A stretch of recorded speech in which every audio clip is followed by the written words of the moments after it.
Hello everyone, Gautam miss education hub पर आप सभी का बहुत बहुत स्वागत है। उम्मीद है आप सभी अच्छे होंगे। एग्जाम की तैयारी अच्छे से जारी होगी। आज ही 8 नवंबर 2024 और आज की करंट अफेयर की क्लास आप लोगों के सामने।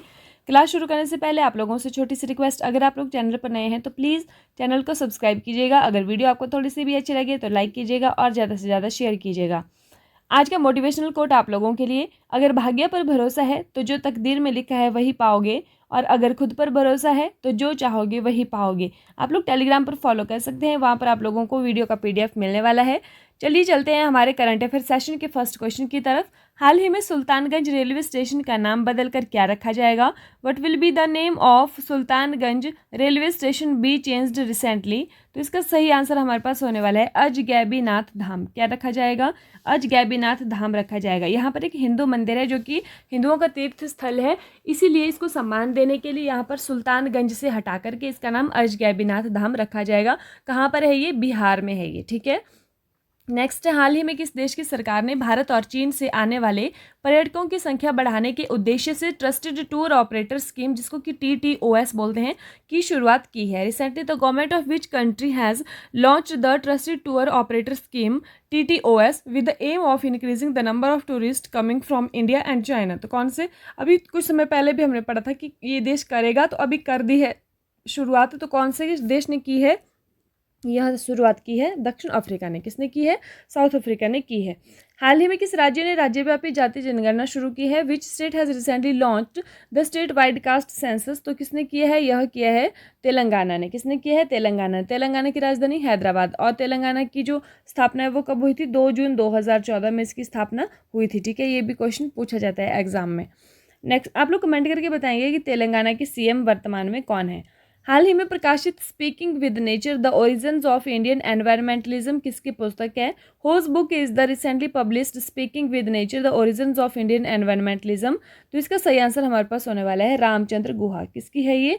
रामचंद्र गुहा की बुक है ये। हाल ही में किन राज्यों ने चीता परियोजना के लिए संयुक्त पैनल बनाया है? तो विच state has recently formed a joint panel for project चीता? तो किसने बनाया है? यह बनाया है मध्य प्रदेश और राजस्थान ने। किसने बनाया है? मध्य प्रदेश और राजस्थान ने बनाया है, क्योंकि 2023 में भी चीते जो भटक गए थे, ठीक है, तो कुनो नेशनल पार्क से ये राजस्थान में इनको मतलब कॉरिडोर ये बनाया जा रहा है ताकि वहाँ से आवाजाही इनकी सुनिश्चित सुरक्षित हो सके। ठीक है। हाल ही में किस देश में बुर्का पर प्रतिबंध घोषणा हुई है जो 1 जनवरी 2025 से लागू होगा? In which country has the ban on burqa been announced recently which will come into effect from January 1, 2025? तो कहाँ पर हुई है? कौन से देश में हुआ है? यह हुआ है स्विट्जरलैंड में। ठीक है। तो सार्वजनिक स्थानों पर बुर्का को वहाँ पर बैन किया गया है, और अगर जो नहीं मानते हैं तो उनके लिए वहाँ पर जुर्माना भी लगाया जाएगा, ऐसा कहा गया है। और कुछ कुछ जगहों पर अपवाद है कि वहाँ आप लोग बुर्का डाल सकते हैं। ठीक है। हाल ही में किस राज्य के मुख्यमंत्री ने महिलाओं के लिए दीपम 2.0 योजना शुरू की है? Recently the chief minister of which state has launched Deepam 2.0 scheme for women? तो कहाँ पर हुई है? यह हुई है आंध्र प्रदेश में। कहाँ पर हुई है? आंध्र प्रदेश में हुई है। आंध्र प्रदेश के CM कौन है? चंद्रबाबू नायडू जी। अब ये दीपम 2.0 स्कीम है क्या? वहाँ पर जो है वो औरतों को गैस सिलेंडर जो है वो मुफ्त में बांटे जा रहे हैं। ठीक है, यही है दीपम 2.0 योजना। आंध्र प्रदेश के मुख्यमंत्री चंद्रबाबू नायडू ने दीपम 2.0 योजना लॉन्च की। मुख्य उद्देश्य क्या है? स्वच्छ खाना पकाने की ऊर्जा तक मुख्य पहुंच प्रदान करके महिलाओं को सशक्त बनाना। ठीक है। और केंद्र सरकार ने जो सिलेंडर बांटे थे और मतलब इसका वितरण किया था, उस योजना का नाम क्या था? उज्ज्वला योजना। हाल ही में यातायात कम करने के लिए ऑड इवन योजना किस राज्य के द्वारा लागू की गई है? Which state has recently implemented the odd even scheme to reduce traffic? तो किसने किया है? यह किया है सिक्किम ने। किसने किया है? सिक्किम ने किया है। कहाँ पर किया है? यह किया है गंगटोक में। ठीक है। तो यह जो ऑड इवन योजना है यह ट्रैफिक को कम करने के लिए किया गया है, और कहाँ पर? सिक्किम में किया गया है। ठीक है। अभी देखिए ये ऑफिस आवर्स में ही किया गया है, सुबह और शाम के टाइम, और दिन को इसकी छूट है। ठीक है। हाल ही में मैया सैंडू ने किस देश का राष्ट्रपति चुनाव दोबारा जीता है? रिसेंटली मैया Sandhu has won the presidential election of which country again? तो कहाँ की राष्ट्रपति ये दोबारा से बनी है? मोल्दोवा के राष्ट्रपति बनी है। कहाँ की बनी है? मोल्दोवा के राष्ट्रपति बनी है। हाल ही में सबसे युवा परोपकारी व्यक्ति के रूप में कौन उभरे हैं? Who has emerged as the youngest philanthropist recently, तो कौन बने हैं? यह बने हैं निखिल कामत। ठीक है, तो अगर हम बात करें सबसे युवा परोपकारी की, तो यह बने हैं निखिल कामत। लेकिन अगर हम बात करें कि सबसे शीर्ष पर कौन है, तो शीर्ष पर जो सबसे परोपकारी व्यक्ति बने हैं वह है शिव नादर एडेलगिव। ठीक है, लेकिन सबसे युवा में निखिल कामत हैं और 38 ईयर्स के ये हैं। ठीक है, कल की क्लास का रिवीजन देख लेते हैं। भारत में उच्च शिक्षा प्राप्त करने के लिए मेधावी छात्रों को ऋण प्रदान करने हेतु भारत सरकार द्वारा कौन सी योजना शुरू की गई है? Which scheme has been launched by the government of India to provide loans to meritorious student to pursue higher education in India. तो इसका नाम क्या है भाई? इसका नाम है पीएम विद्यालक्ष्मी योजना। और हमने कल भी डिस्कस किया था कि पीएम विद्यांजलि योजना किसके लिए है? यह नवोदय विद्यालय के छात्रों के लिए है। ठीक है, ये भी आपने ध्यान रखना है। हाल ही में लोकप्रिय लोक गायिका शारदा सिन्हा, जिनका हाल ही में निधन हो गया, किस नाम से प्रसिद्ध है? Popular folk singer Sharda Sinha who passed away recently is famous by which name. तो ये कहाँ की लोक गायक थी? बिहार की लोक गायक थी, इसलिए इनका नाम बिहार कोकिला रखा गया था। ठीक है, और हमने कल भी डिस्कस किया था कि स्वर कोकिला किसको कहा जाता है? स्वर कोकिला ये लता मंगेशकर को कहा जाता है, और भारत कोकिला यह सरोजनी नायडू को कहा जाता है। ठीक है, तो ये भी आपने ध्यान रखना है।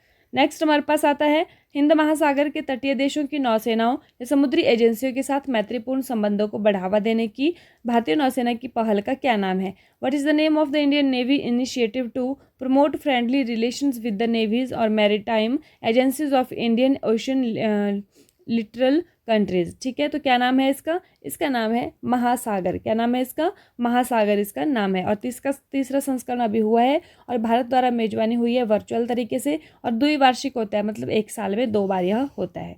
स्वदेशी रूप से डिजाइन और निर्मित मशीन पिस्टल का नाम क्या है, जिससे हाल ही में भारतीय सेना में शामिल किया गया है? What is the name of the indigenously designed and manufactured machine pistol that has recently been inducted into the Indian army? तो उसका नाम क्या है भाई? उसका नाम है अस्मि। ठीक है, ये जो अस्मि नाम है कहाँ से लिया गया है? यह लिया गया है अस्मिता नाम से। किससे लिया गया है? अस्मिता नाम से। और अस्मिता का अर्थ क्या होता है? अस्मिता का अर्थ होता है गौरव। ठीक है, ये भी आपने ध्यान रखना है।